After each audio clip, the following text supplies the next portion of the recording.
मार्च को चुनाव आयोग ने 5 राज्यों के लिए चुनाव की तारीखों का ऐलान किया। 9 अप्रैल को असम, केरल और पुडुचेरी में असेंबली के चुनाव हुए। 23 अप्रैल को तमिलनाडु में असेंबली की सभी 234 सीटों के अलावा पश्चिम बंगाल के असेंबली के 152 सीटों के लिए चुनाव हुए। 29 अप्रैल को पश्चिम बंगाल की बाकी 142 सीटों के लिए चुनाव संपन्न हुए हैं। आज नतीजे का दिन है।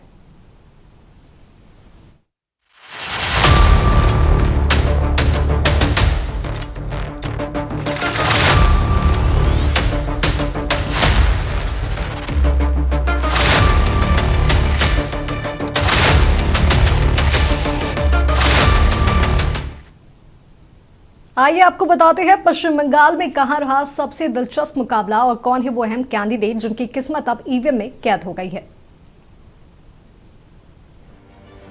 पश्चिम बंगाल के चुनाव में जिन प्रत्याशियों की किस्मत अब ईवीएम में कैद हो गई है, उनमें सबसे पहले और सबसे बड़ा नाम है मुख्यमंत्री ममता बनर्जी का।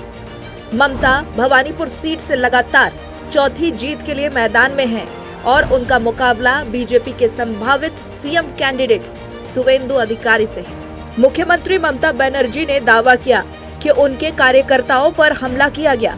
वहीं सुवेंदु अधिकारी ने दावा किया कि ममता बनर्जी भवानीपुर से चुनाव हार रही हैं।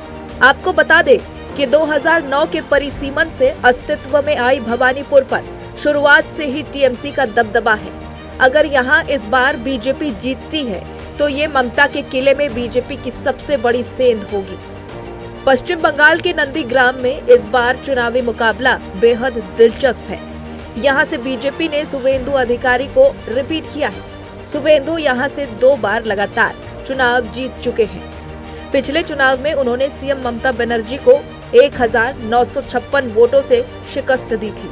सुवेंदु के मुकाबले में टीएमसी ने उनके सहयोगी रहे और बीजेपी छोड़कर टीएमसी में आए पवित्र कार को उम्मीदवार बनाया है। पवित्र अगर जीत दर्ज करते हैं तो इस चुनाव में ये टीएमसी की सबसे बड़ी रणनीतिक जीत और बीजेपी की सबसे बड़ी हार होगी। डिलिमिटेशन कमीशन की सिफारिश पर 2011 में गार्डन रीच असेंबली सीट का नाम बदलकर कोलकाता पोर्ट किया गया। तब से मंत्री फिरहाद हकीम यहाँ से विधायक है। फिरहाद का मुकाबला बीजेपी के राकेश सिंह से है। फिरहाद टीएमसी में क्या हैसियत रखते हैं, इसका अंदाजा इससे लगाइए कि सुबह वोटिंग शुरू होने के वक्त ममता बनर्जी सबसे पहले फिरहाद के घर आकर उनसे मिली और यहीं से वे भवानीपुर में टीएमसी के कंट्रोल रूम पहुंची। टॉलीगंज से वोटिंग पूरी हो गई है। यहाँ से टीएमसी के कद्दावर नेता और कैबिनेट मंत्री अरूप बिस्वास लगातार 5वीं जीत दर्ज करने के लिए मैदान में है।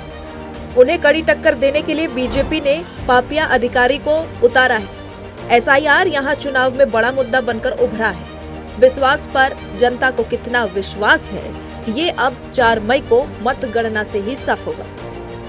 कोलकाता के बीचों बीच बसे एंटाली विधानसभा क्षेत्र में इस बार बीजेपी की प्रियंका टिब्रेवाल का मुकाबला टीएमसी के संदीपन साहा से है। 2011 से इस सीट पर टीएमसी के स्वर्ण कमल साहा का कब्जा रहा है।